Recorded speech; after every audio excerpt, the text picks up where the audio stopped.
Então, pessoal, eu vou mostrar para vocês um preparo de cavidade classe 1 para ser restaurado com resina composta, ok?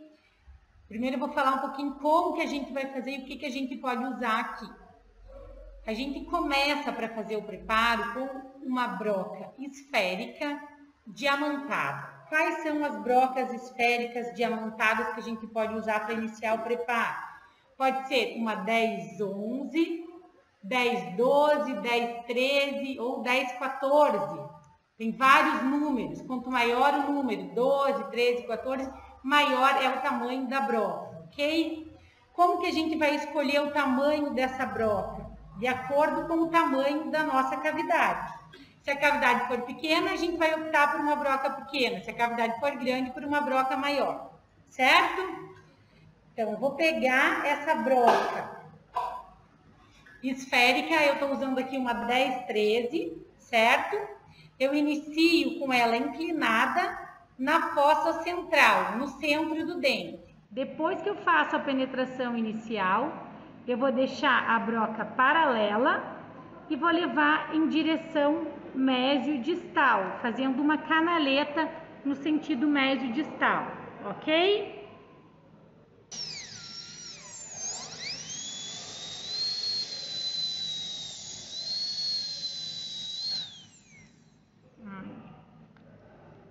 Vai ficar assim. Qual vai ser a profundidade da minha canaleta, da minha cavidade? O tamanho da ponta ativa da broca. Ok? A ponta ativa da broca é toda essa esfera aqui, certo? Não precisa aprofundar muito. Depois que eu fiz a canaleta no sentido médio-distal, eu estendo um pouco para vestibular e lingual.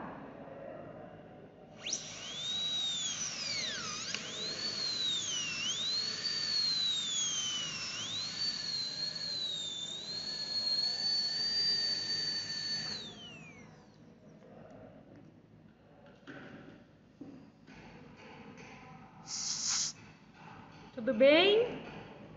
A canaleta no sentido médio-distal e agora vestíbulo lingual.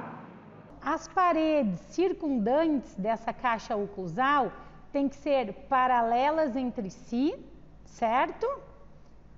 Ou convergentes para a oclusal. A parede pulpar, que é a parede de fundo, tem que ficar plana. Eu posso usar para isso uma broca número 245, carbide, ou uma broca 1151, que é uma broca tronco cônica invertida, como a 245, só que ela é diamantada, certo? Para deixar as paredes circundantes da caixa oclusal paralelas entre si, eu posso usar uma broca diamantada tronco cônica, número 4138. Também eu posso fazer isso com a 1151 diamantada ou com a 245 carbide. Ok? Eu estou usando aqui a tronco cônica 4138.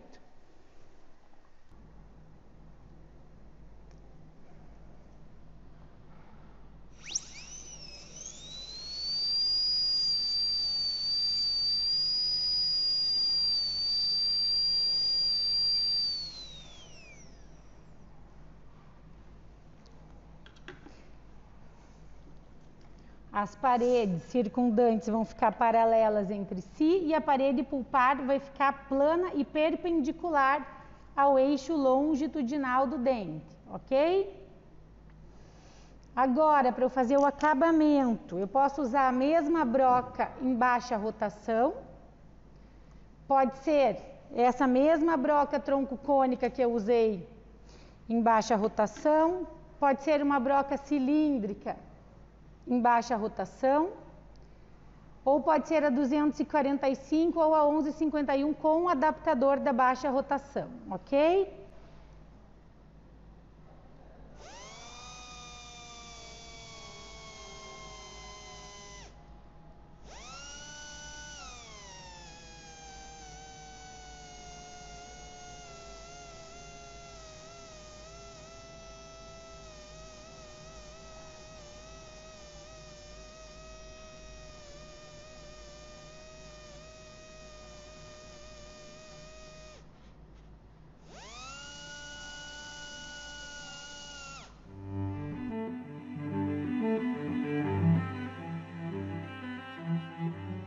nós vamos iniciar com uma broca diamantada esférica número 1013.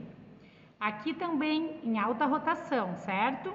Aqui também a gente poderia usar uma broca Carbide 245, que ela tem o formato tronco cônico invertido, ou uma 1151 diamantada, que também tem o formato tronco cônico invertido, certo?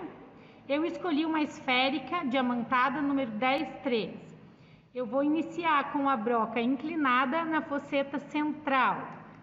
Depois eu vou deixar ela paralela ao eixo longitudinal do dente e vou levar em direção distal, ok? Porque eu vou fazer uma cavidade ocluso distal.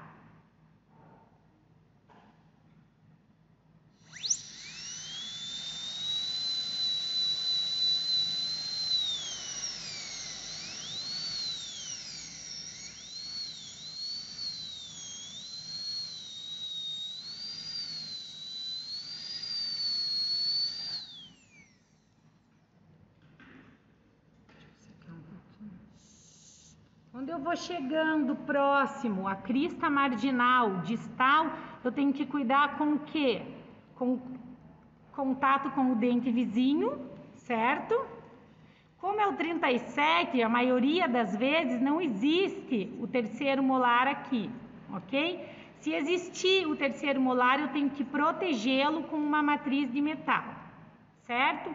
Assim que eu cheguei próximo à crista marginal, eu vou deixando essa parede distal, vou afinando a crista marginal.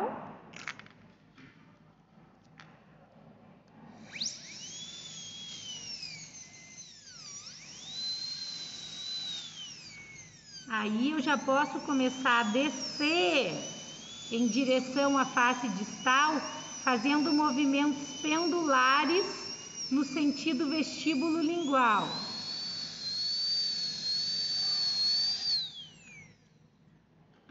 Já vamos ter um esboço da cavidade, certo? Eu posso romper essa crista marginal com uma cureta, fazendo um movimento de alavanca.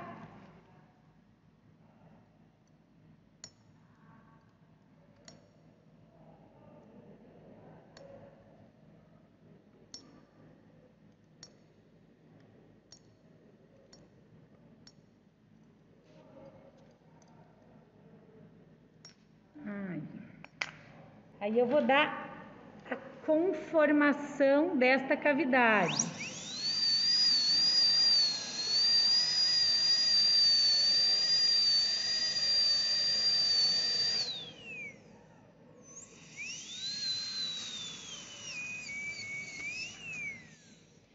As paredes vestibular e lingual da caixa proximal, elas têm que ficar convergentes para a oclusal. Então, se eu usar uma broca tronco cônica invertida, como a 1151 ou a 245, facilita dessa forma. Mas eu também posso usar uma tronco cônica 4138, que é essa que eu vou usar para fazer isso aqui.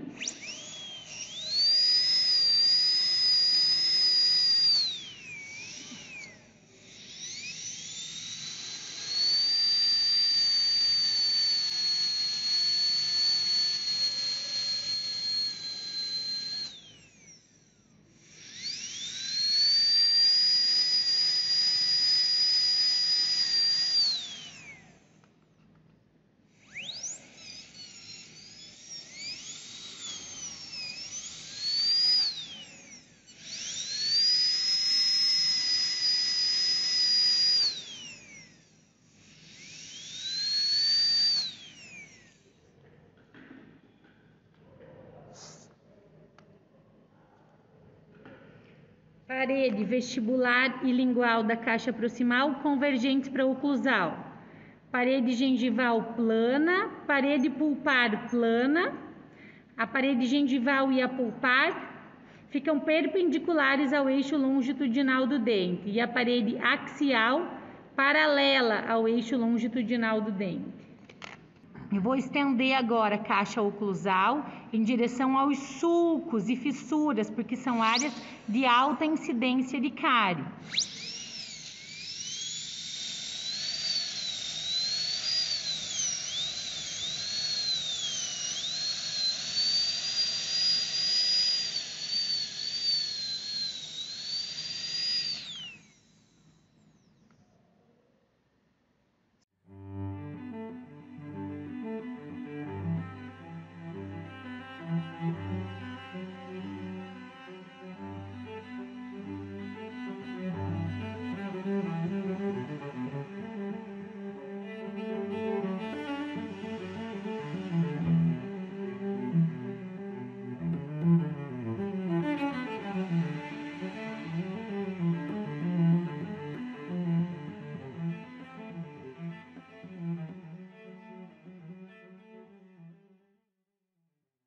A caixa oclusal vai ter que ter as mesmas características de uma caixa oclusal numa cavidade classe 1. Parede pulpar plana e perpendicular ao eixo longitudinal do dente e as paredes circundantes, que aqui eu tenho a vestibular, mesial e lingual, paralelas entre si. Eu vou usar para isso essa broca tronco-cônica 4138. Também posso usar a 1151 diamantada, que é tronco-cônica invertida, ou a 245, que também é tronco-cônica invertida, mas é carbaide.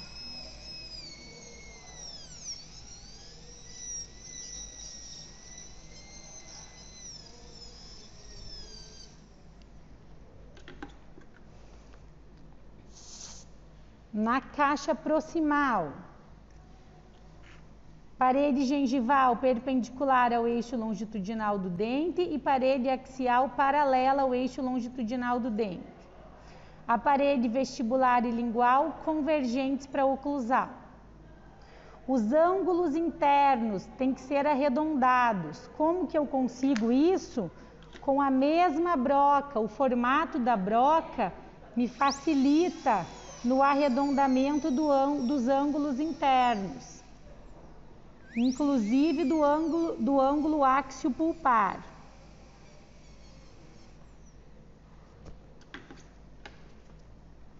Se eu quiser usar um instrumento manual de corte para fazer o arredondamento do ângulo áxio pulpar, eu posso usar um recortador de margem gengival, ok? Fazendo um movimento vestíbulo lingual e língua vestibular.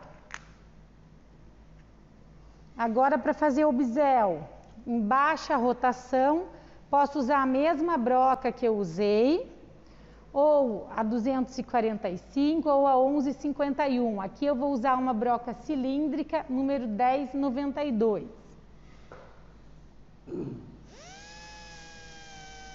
Bisel no ângulo cavo superficial.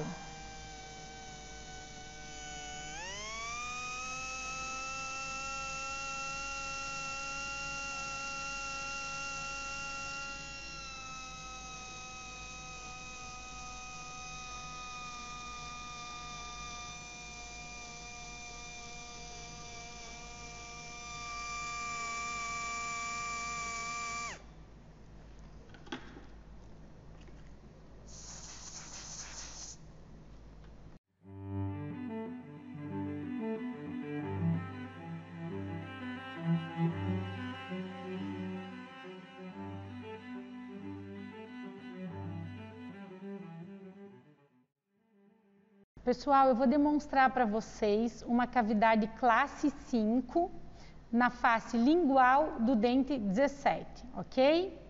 O que é uma cavidade classe 5? É uma cavidade lá no terço cervical. Pode ser da face lingual ou vestibular de qualquer dente.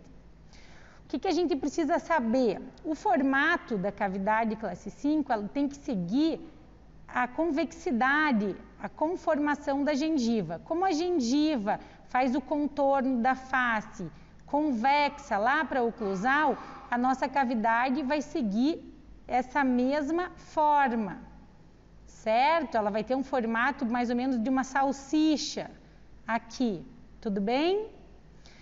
Como que eu inicio essa cavidade? Eu posso iniciar com uma broca esférica 1012, 1013, 1014.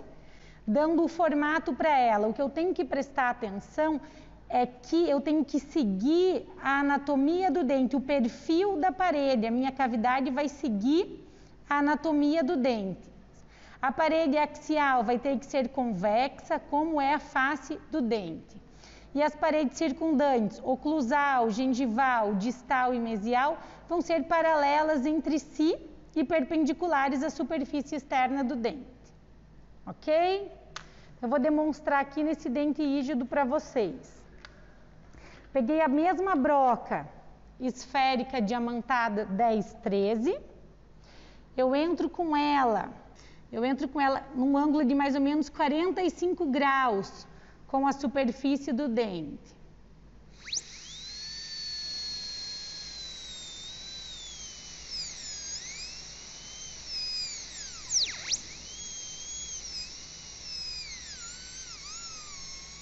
Estou fazendo o movimento em direção mesial e distal.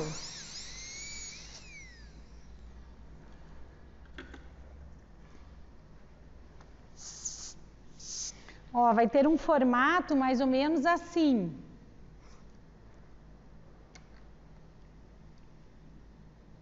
Para eu definir as paredes circundantes, eu vou usar aqui em baixa rotação uma broca cilíndrica 1092, mas eu também posso usar a 245 ou a 1151, que tem um formato tronco cônico invertido. Eu vou encostar lá na parede circundante e vou fazendo o mesmo movimento. Deixar a parede axial convexa e plana. Se eu deixar a parede axial convexa, eu consigo evitar, vou ter menos chance de expor a polpa. Falta fazer aqui o bisel. O bisel eu posso usar essa mesma broca ou posso usar uma broca 1111F ou FF, que é uma broca em forma de chama. F quer dizer que a granulação é finíssima e F a granulação é fina. Vou lá no ângulo cavo superficial. Eu tenho que virar aqui para...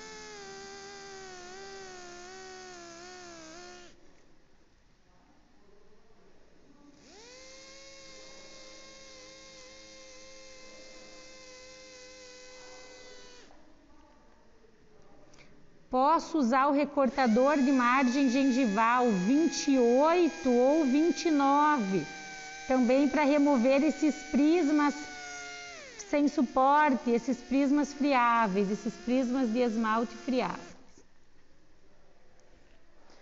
Fica assim o formato da nossa cavidade classe 5. O que pode acontecer se a lesão de cárie for muito extensa? Essa cavidade invadir aqui o cemento. Aí a minha adesão vai ficar um pouco dificultada, né? Porque o condicionamento ácido é no esmalte e na dentina. Eu posso fazer um sulco retentivo ou uma canaleta retentiva para ajudar na adesão da resina na cavidade.